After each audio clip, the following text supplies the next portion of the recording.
नमस्कार दोस्तों, आपके अपने YouTube चैनल वनडे वर्ड में आपका स्वागत है।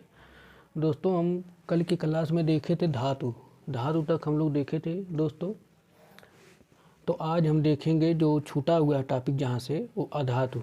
दोस्तों, जो धातु होती है वो ठोस होती है, वो आघातवर्ध होती है, उसे पतली चादर में हमें बनाया जा सकता है। लेकिन जो अधातु होती है दोस्तों, इसे पतली चादर में हम बना नहीं सकते हैं। तो दोस्तों आइए देखते हैं आज अधातु आज के चैप्टर में। दोस्तों जो अधातु होती है, अधातु दोस्तों ठोस, द्रव एवं गैस तीनों अवस्थाओं में होती है। ठोस, द्रव एवं गैस तीनों अवस्थाओं में होती है दोस्तों जो अधातु होती है। लेकिन ठोस जो होती है, जो ठोस होती है ये धातु होती है। लेकिन दोस्तों जो अधातु होती है वो ठोस, द्रव, गैस ये तीनों अवस्थाओं में होती है। दोस्तों जो अधातु होती है ये प्रायः ऊष्मा एवं विद्युत की कुचालक होती है।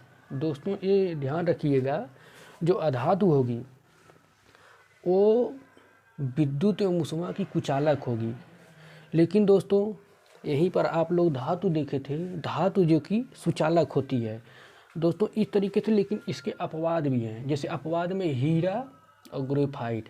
दोस्तों जो हीरा होता है वो सुचालक होता है ऊष्मा का, और दोस्तों ग्रेफाइट होता है विद्युत का सुचालक होता है। तो दोस्तों ये ध्यान रखिएगा, ये इम्पॉर्टेंट है परीक्षा के दृष्टिकोण से। आप लोग देखेंगे कहीं ना कहीं किसी भी एग्जाम में, चाहे रेलवे ग्रुप डी हो चाहे BRPCS हो, कहीं ना कहीं ये पूछ देता है कि अपवाद में जो होता है कि हीरा ऊष्मा का सुचालक है या कुचालक है।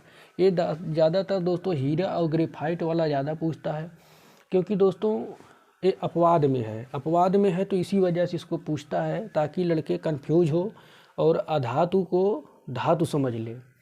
तो इसी वजह से दोस्तों ये ग्रेफाइट और हीरा होती ये सुचालक होती है दोस्तों।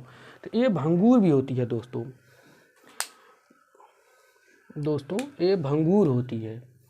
जो अधातु होती है ये भंगुर होती है, इसमें तन्यता का गुण नहीं होता दोस्तों। जो कि धातु जो होती है वो तन्य होती है, वो भंगुर नहीं होती है, अभंगुर होती है, वो टूटती नहीं है, उससे जितना भी ताना जा सकता है वो तन्य हो जाती है। लेकिन अधातु जो होती है दोस्तों ये तन्य नहीं होती, इसमें कोई गुण ऐसा नहीं है। तो दोस्तों हम लोग देख लिए, धातु देख लिए और अधातु देख लिए। दोस्तों अब आते उपधातु। दोस्तों उपधातुओं की संख्या 7 है। अब पहले ये दोस्तों जानिए कि उपधातु किसे कहते हैं। दोस्तों जो जिसमें जिन तत्वों में धातु और अधातु दोनों का गुण पाया जाता है दोस्तों, उसे हम उपधातु कहते हैं। दोस्तों उपधातु, इनमें धातु एवं अधातु दोनों के गुण विद्यमान होते हैं दोस्तों। इनकी संख्या दोस्तों 7 है। जैसे इसमें बोरान है, सिलिकॉन है, जर्मेनियम है, आर्सेनिक है, एंटीमनी है, टेलीरियम है, अपोलोनियम है। तो दोस्तों इस तरह से उपधातुओं की संख्या कितनी है? 7 है। दोस्तों ये भी प्रश्न पूछ सकता है कि उपधातु कितने हैं, तो 7 हैं। इसमें से भी दे सकता है कि बोरान, सिलिकॉन, जर्मेनियम, एंटीमनी में कौन उपधातु है कौन धातु है। तो boron, silicon, germanium, arsenic, antimony, tellurium और पोलोनियम दोस्तों इनके जो लक्षण है वो उपधातु के हैं। ये 7 थे उपधातु है दोस्तों। तो इस तरीके से आप दोस्तों हमने पढ़ाया उपधातु को। दोस्तों ये भी प्रमुख कुछ तथ्य हैं, जैसे पृथ्वी पर पाए जाने वाले प्रमुख तत्व एवं उनके प्रतिशत मात्रा। ये भी दोस्तों पूछ लेता है एक आध बार क्वेश्चन में कि कितनी मात्रा ऑक्सीजन की पृथ्वी पर पाई जाती है, या कौन सबसे सर्वाधिक मात्रा में पृथ्वी पर पाए जाने वाला तत्व है। तो दोस्तों ये तो देखिए इसमें समझाने वाला कोई चीज़ तो है नहीं, लेकिन ऑक्सीजन है। देखिए ऑक्सीजन को 46.71% पाया जाता है पृथ्वी पर। सिलिकॉन दोस्तों 27.69% पाई जाती है। एल्यूमिनियम दोस्तों 8.07% पाई जाती है।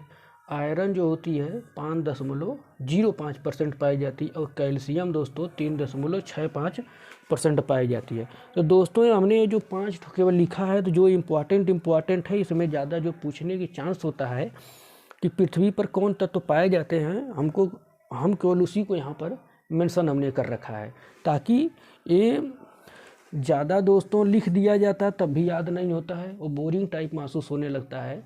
इस वजह से जो परीक्षा में पूछा है या जो परीक्षा के दृष्टिकोण से इम्पॉर्टेंट है, आने की संभावना है, हमने केवल उसी को इसमें मेंशन कर रखा है। तो दोस्तों अब आते हैं, देखिए मानव शरीर में, मानव शरीर में तत्व की मात्रा एवं प्रतिशत कितनी है दोस्तों, इसे देखते हैं। हमारे शरीर में दोस्तों ऑक्सीजन की मात्रा 65% है और कार्बन की मात्रा दोस्तों 18% है। वहीं हाइड्रोजन की मात्रा 10% है और नाइट्रोजन की 3% है और कैल्शियम की 2% है। दोस्तों एक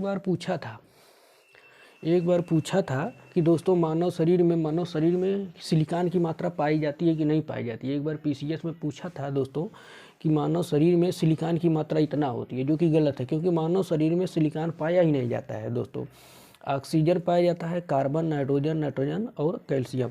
दोस्तों ये जो हो गया oxygen, carbon, hydrogen, nitrogen, calcium, ये प्रमुख रूप से तत्व हैं जो हमारे शरीर में विद्यमान है दोस्तों। तो इनकी प्रतिशत मात्राएं आपको हमने बता दिया। तो दोस्तों अब जानते हैं यौगिक। दूसरी यौगिक किसे कहते हैं, अगला टॉपिक। दोस्तों यौगिक एक शुद्ध पदार्थ होता है। क्या होता है ये? शुद्ध पदार्थ होता है जिसका निर्माण दो या अधिक तत्वों के निश्चित अनुपात, दोस्तों ये देखिए अनिश्चित, इसका एक निश्चित अनुपात, जो यौगिक होता है दोस्तों उसका एक निश्चित अनुपात में होता है और रासायनिक संयोग द्वारा होता है। जब भी यौगिक कोई बनेगा उसका एक निश्चित माप होगा, एक निश्चित अनुपात में होगा और उस रासायनिक संयोग द्वारा इसका निर्माण होता है, उसे यौगिक कहते हैं। दोस्तों ये जो यौगिक का गलनांक एवं क्वथनांक होता है, गलनांक एवं क्वथनांक ये निश्चित होता है। दोस्तों प्रश्न ये भी पूछ सकता है कि यौगिक का गलनांक एवं क्वथनांक अनिश्चित होता है कि निश्चित होता है। तो इस तरह क्या होता है दोस्तों, निश्चित होता है। दोस्तों इनका रासायनिक सूत्र एवं रासायनिक संगठन निश्चित होता है। इनका रासायनिक सूत्र एवं रासायनिक संगठन जो होता है वो एक निश्चित होता है, किसका? यौगिक का। जैसे दोस्तों जल का, कार्बन डाइऑक्साइड का, कार्बोहाइड्रेट का, एल्कोहल का, ईथर का, बेंजीन का। तो इस तरीके से दोस्तों यौगिक हो गया। यौगिक में जल हो गया, कार्बन डाइऑक्साइड हो गया, कार्बोहाइड्रेट हो गया, एल्कोहल हो गया, ईथर हो गया और बेंजीन हो गया। तो इस तरीके से दोस्तों हमने यौगिक देखा। दोस्तों आगे चल के यौगिक दो प्रकार के होते हैं। यौगिक दो प्रकार के हैं। पहला दोस्तों होता है कार्बनिक यौगिक, पहला है कार्बनिक यौगिक, दूसरा है दोस्तों अकार्बनिक यौगिक, अकार्बनिक यौगिक। तो दोस्तों इसे अगली कक्षा में हम देखेंगे अभी। दोस्तों इस तरीके से यौगिक हो गया। यौगिक के दो प्रकार हो, पहला कार्बनिक यौगिक, दूसरा अकार्बनिक यौगिक। इस तरीके से दोस्तों ये बहुत ही इंपॉर्टेंट है जो उन्होंने पढ़ाया है दोस्तों। अधातु पढ़ाया, उपधातु पढ़ाया, मानव शरीर में तत्व की मात्रा और पृथ्वी पर पाए जाने वाले तत्व की परिसर। तो दोस्तों आप देखेंगे ये भले ही ना पूछा हो क्वेश्चन में, लेकिन हम इसे इग्नोर नहीं कर सकते क्योंकि ये हमारे टॉपिक में है, कभी भी पूछ सकता हो। तो आयोग के ऊपर डिपेंड दोस्तों करता है कि पूछे ना पूछे। तो इस तरीके से दोस्तों हम जो इम्पोर्टेंट फैक्ट है इसको पूछ लिए।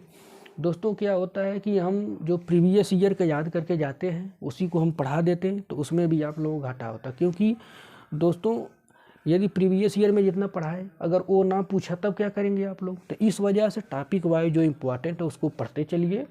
तो इस तरीके से आप लोगों को इम्पोर्टेंट होता रहेगा और आपको कंठस्थ होता रहेगा और एक भी परीक्षा में छूटेगा नहीं। दोस्तों आधा अधूरा जब टॉपिक पढ़ेंगे, केवल इम्पोर्टेंट टॉपिक पढ़ेंगे तो ज़्यादा दिक्कतें होती हैं। प्रीवियस ईयर के क्वेश्चन केवल रट लीजिए। हाँ मानते हैं कि प्रीवियस ईयर पेपर रटने से आधा से ज़्यादा काम हो जाता है, लेकिन दोस्तों आप इसे भी इग्नोर नहीं कर सकते। इस वजह से हमने दोस्तों इसको भी पढ़ा रहे हैं, जो इम्पोर्टेंट है जो उसमें पढ़ा रहे हैं।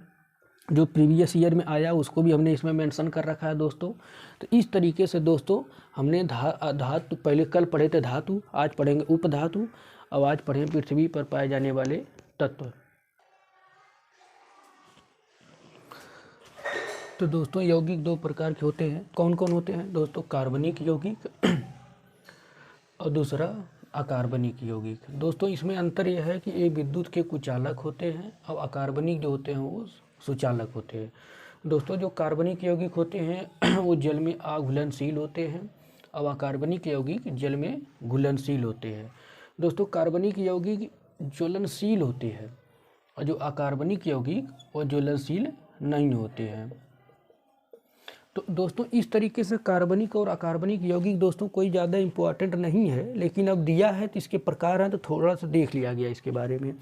कभी कभी ये दोस्तों पूछ देता है घुलनशील और सुचालक कुचालक के बारे में पूछ देते हैं। तो इस तरीके से दोस्तों अब कार्बनिक यौगिक और अकार्बनिक, दोस्तों इसमें अंतर यह है, देखिए जो कार्बनिक यौगिक होता है दोस्तों, कार्बनिक यौगिक में दोस्तों कार्बन के तत्व के साथ प्लस तत्व भी मिला जाता है, लेकिन ये केवल तत्व से बना होता है। जो अकार्बनिक यौगिक होता है ये केवल दोस्तों तत्व से बना होता है, और जो कार्बनिक यौगिक होता है इसमें कार्बन के साथ साथ कार्बनिक तत्व के साथ साथ तत्व भी शामिल होते हैं। तो दोस्तों इस तरीके से हो गया कार्बनिक यौगिक और अकार्बनिक यौगिक के प्रकार में। अब देखते हैं दोस्तों मिश्रण।